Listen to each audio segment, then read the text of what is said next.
Hello, my name is Jacob Winky, and I am an exercise science major and football player here at Trine University.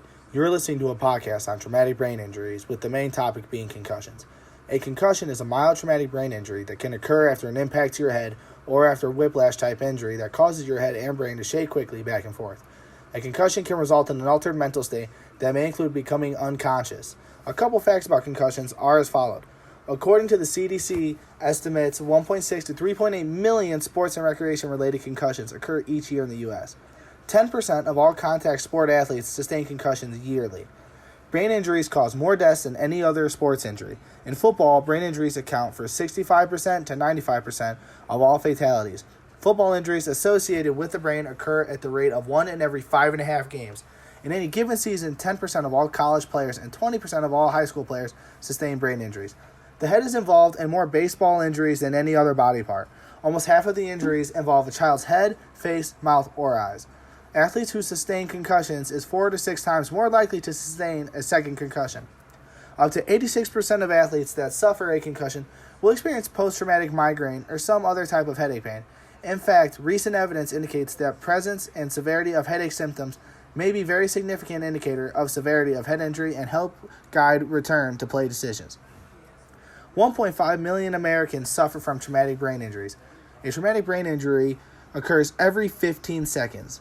It's the number one cause of death in children and young adults. In this podcast, you will hear two very reliable sources. The first being Dr. Emily Watkins, a physical therapist and teacher here at Trine University. The second is an athletic trainer who asked to please stay anonymous. You will get to hear two sides of concussion stories. And first up to talk is Dr. Emily Watkins. All right, can you please start by introducing yourself? Yeah, my name is Dr. Emily Watkins. I am a physical therapist, and I also teach at Trine University. What is your knowledge on concussions? Concussions in and of themselves are essentially an injury to the brain. So whenever one thinks that you have a concussion, it's when your brain actually has impact with the size of your skull. And because our brain is so delicate, that's why our skull encompasses it. Whenever your brain impacts the side of your skull, you have the potential to have injury.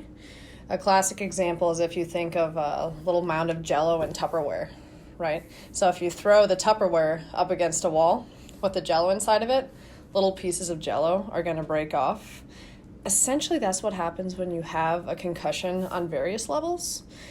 Little pieces of your brain, you have a little bit of bruising depending on how severe it is.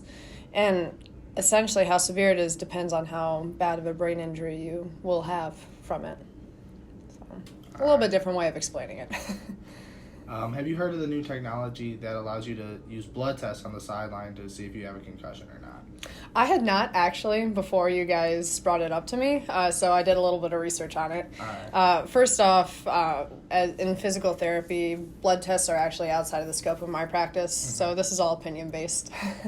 But I think that it would be very useful. What I saw from the different blood tests would be, essentially determining from a blood test whether you've got a concussion or not. It may be a little bit more helpful in a hospital setting, just from what I've heard about it, in my opinion. But depending on how fast you could get the results on the sideline, it could also be useful.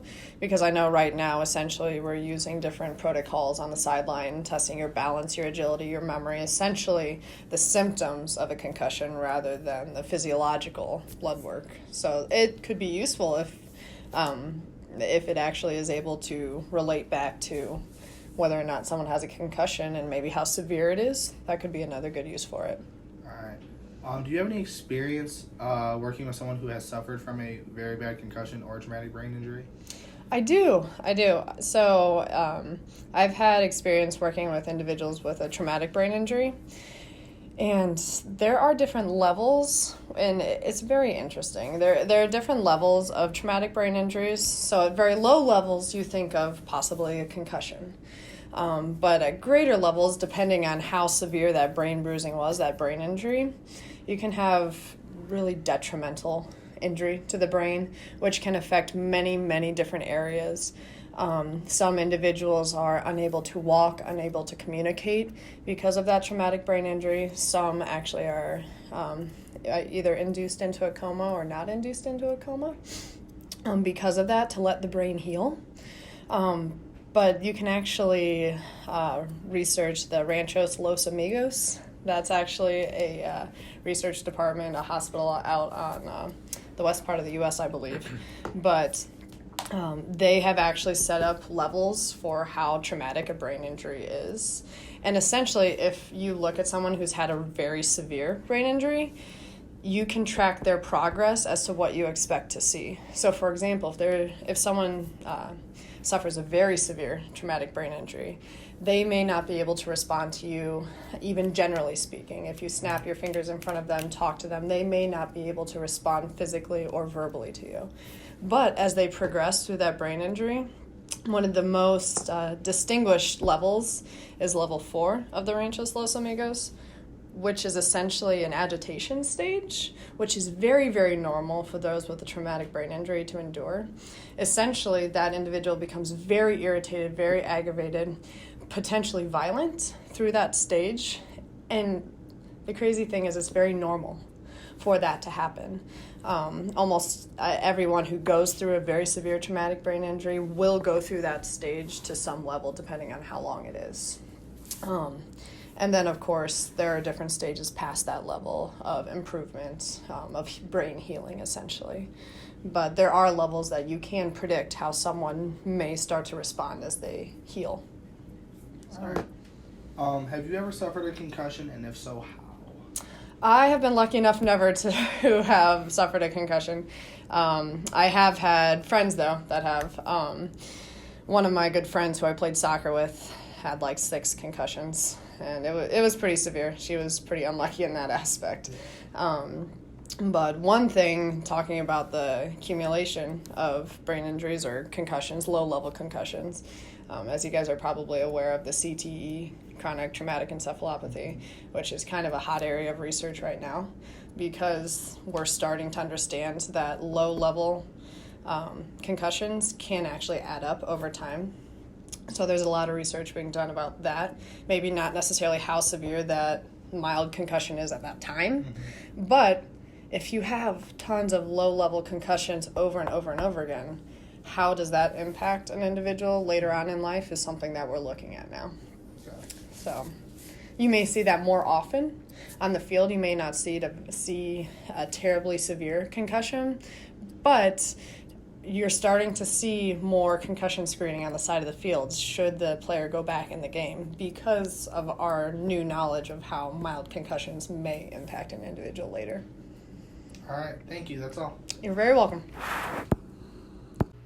All right, so first question is, what is your concussion protocol here at Trine? Our concussion protocol is after the evaluation and diagnosis of a concussion, we call the parents, have a conference call with parents. We explain to them what we will go through, so we'll check their symptoms every day. When they're symptom free, we will have them take an impact test, which we already have a baseline for. We'll do a BEST test, we'll do some VOM testing, and then we will have them be seen by our physician within 72 hours. Once they're symptom free, they will take their impact test again. If they pass that, they will start our return to play protocol, which is a series of 5 days, increasing in exercise, so jogging the first day, some more events the next day, all the way up to full contact. And then if they don't have any symptoms return, they are cleared. If they do, we start back at the beginning. What kind of experience do you have with TBIs? Just the experience from being here and all of our concussions that we've had over the last few years. All right. Do you think concussions are taken serious enough? I think with the increase in information, especially with the NCAA lawsuits, all of the issues with the NFL, people are starting to take them a little bit more seriously.